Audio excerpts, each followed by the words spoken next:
Hello everyone, it's Jorge here. So I decided to bring you today to El Bosc de la Marquesa, translated maybe as the Marquises Forest. This name is not a casualty. This natural space was almost destroyed during the golden years of the tourism in the coast of Spain. All this land that you see as a forest behind me was going to be sold to a hotel company, where they plan to build a massive complex in first line of the sea. Several ecologist groups showed disagreement with this plan, since this area is very unique in the Spanish coastline, one of the few that managed to stay natural and connected to the forest in the inner land. Those pressure groups were not able to succeed because the company was not doing something illegal by that time. The law in the country did not protect the forest of the coastline. When all that story got to ears of the Marquise, the owner, she decided to keep this forest for her and to write down that this should never be sold for urbanistic purposes and should remain as a natural protected area. Nowadays, she still owns this forest, but she doesn't have to worry anymore because the Spanish law now is protecting by default all the natural areas beside the sea. It's forbidden to construct any structure there, and also this specific area is protected by Generalitat de Catalunya under a figure that is said in Catalan as Espai d'Interès Natural, that in English may be translated as natural interest spot. Well, the forest I'm talking about is this piece of land that goes inside the sea and that you can see a bit more flat than the rest, right behind the houses and right beside the sea.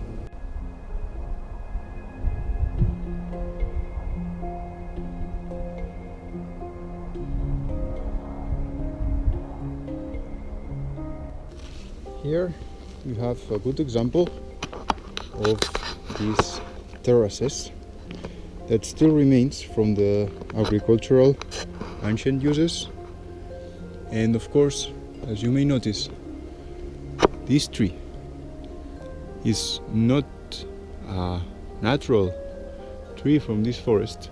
This is because that was part of the crop.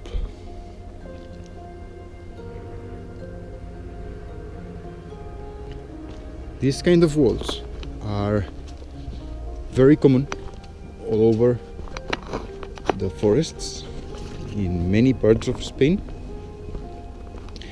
and they are usually protected as human patrimony. You may see here more, but not only because of their historical value, but also because they make a very important service for the soil. They help to prevent the erosion. They are meant for that, and they do their job very well. So in a space that we may suffer very sudden fires and very severe ones that will leave a bare ground, then these walls that are constructed by our ancestors thousands of years ago, and that they made so well, that are still standing, are very important to be preserved in our ecosystems.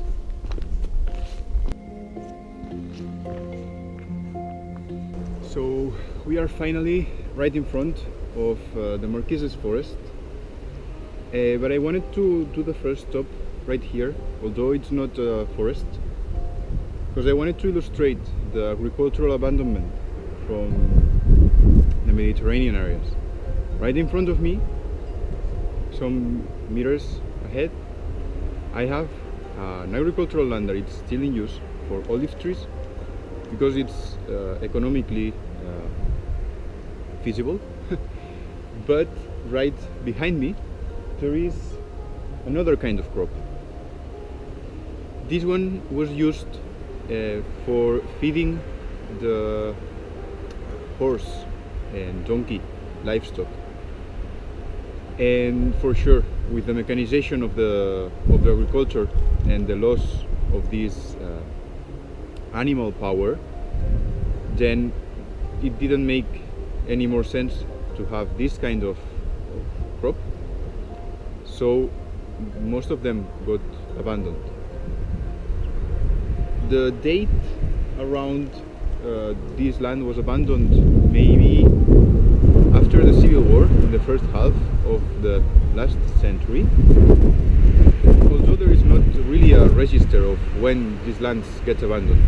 We can just guess it because of the age of the pine trees that are growing in it, and also because the evidences we can find in some abandoned houses, country houses, they have signs of have been used during the 50s of the last century.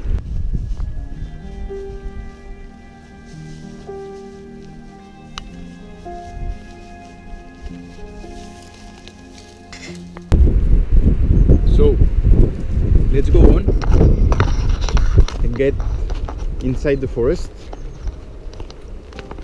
We are going to be, as I said before, over protected area under a figure of Natura 2000, Natura 2000, and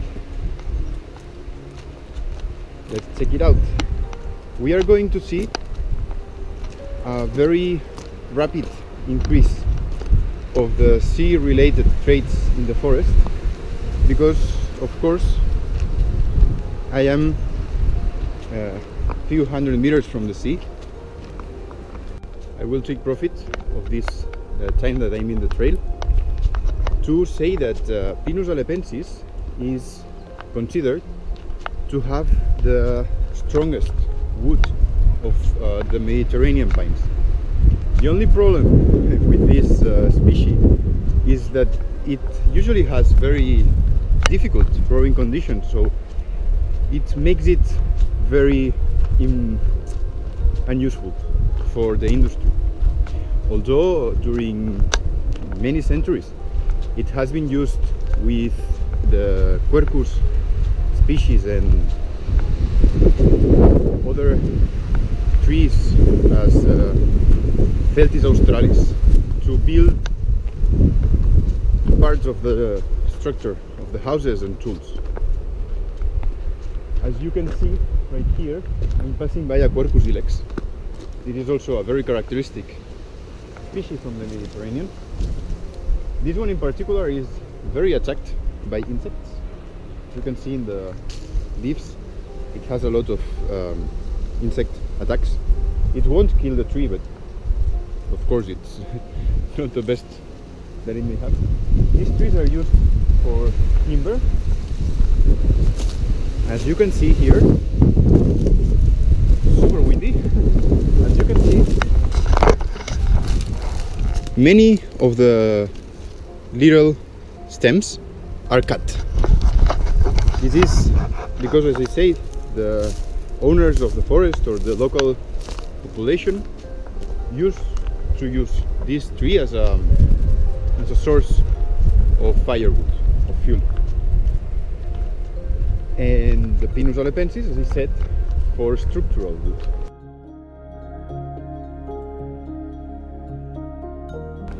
I move now to the forest that I had just in front of me. It's a forest that is around 20 to 40 years old, and as you may see, the main and only tree species that is present here is Pinus alepensis. There is a very dense understory, which makes it a bit tricky to transit inside, and it's basically composed, the understory, by Quercus fructifera, Rosmarinus, and several other species that are very characteristic from the innerland Mediterranean forests. And so right here we could not tell that we are so close to the sea, because all the traits, the soil, the vegetation, the conformation of the forest, and everything, it's not telling us that we are close to the sea. So let's go on, let's get closer, and let's check how the differences are going to appear. Back to the changes that I said before. Now I am very close to the coastline already, and you may see a very similar forest, but in fact it's way less dense. The trees are twisted, and we are already inside the nature conservation area. So there is some small bird houses, although they are painted in green and brown, so it's very difficult to take them in camera. And one of the bigger differences we can see is not the structure, the conformation of the understory, but the species. Now we don't have Quercus coctifera anymore, almost. We have a lot of Juniperus phoenicia, like the one that I have right here in my side, and all over the place. It's a very characteristic species from the Mediterranean coastline, and it can create its own forests, let's say. Sometimes when they are in the understory they behave as small bushes, but in some areas they can be really trees of Juniperus phoenicia. So let's walk a bit more and let's turn around so you will see how close to the sea I am. And I'm going to take a turn to show you how the forest looks in here. As I told you, it's different. And one of the other differences also we can account for is the soil. Before we were over a lime texture soil, similar to the one that we could see in the mountains behind me, the ones that I had before behind me. But now we are over a complete different scenario. This soil, as you can see, is sand. It's beach sand. It has the organic layer, but because we are in the Mediterranean, it decomposes and mineralizes very fast. So the texture here is basically sand. I want to take profit in this spot to talk about the human uses of these areas so near to the sea. As we saw before, there is agricultural lands abandoned and in use, but there is also very more ancient uses. I am now standing on a Roman road, because this time we have been able to find it.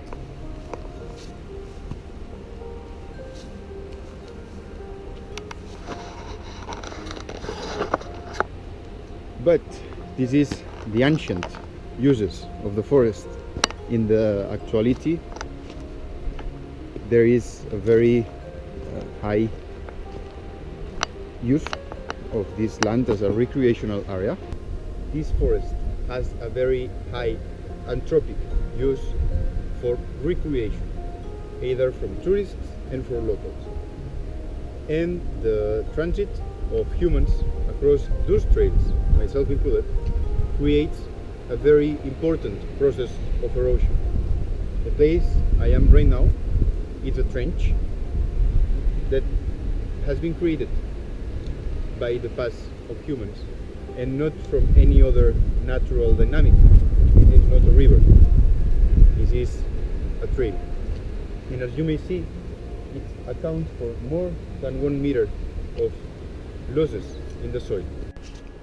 I am already beside the sea. Just at some steps I would go straight to the water. As you may see, I'm beside the cliffs. And if I take a look to the forest here, you can see that although the trees here in front have the same age as the ones that we saw in the previous stands, those have a very special conformation. It's the same species of pine, the Pinus alepensis, but now those trees are between 1.5 meters and 2.5 meters high, with very special formations. And this is due to the sea forces. The dominant winds are coming from the south, so straight from the sea. They push the trees to the rocks and create this conformation of trees that are crawling.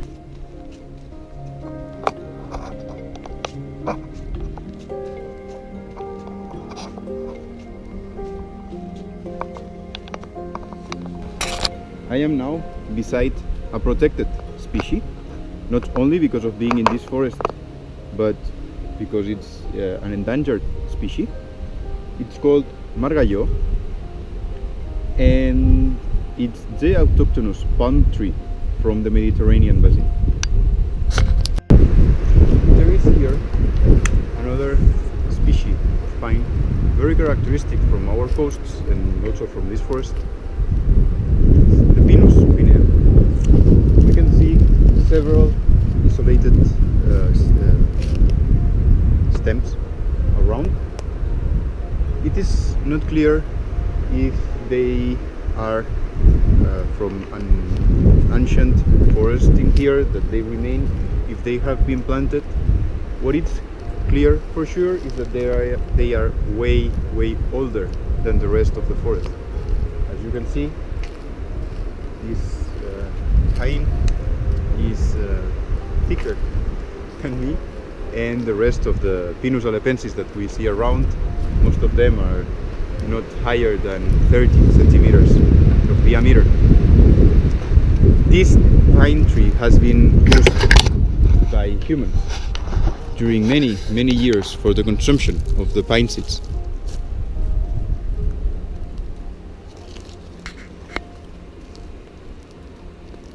And as you see, the conformation and the aspect of these trees is very different to the Pinus alepensis. We can see here a small stand of Pinus pinea compared to the stands of Pinus alepensis.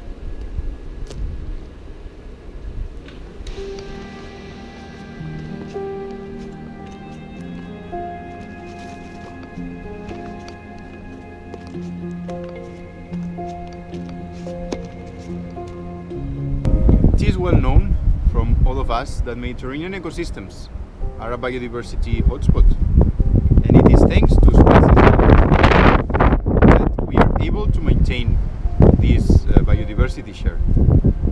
Of course, all the rest, the forest lands in the Mediterranean contribute to the biodiversity, but those spaces are endangered and are threatened because of human pressure and climate change.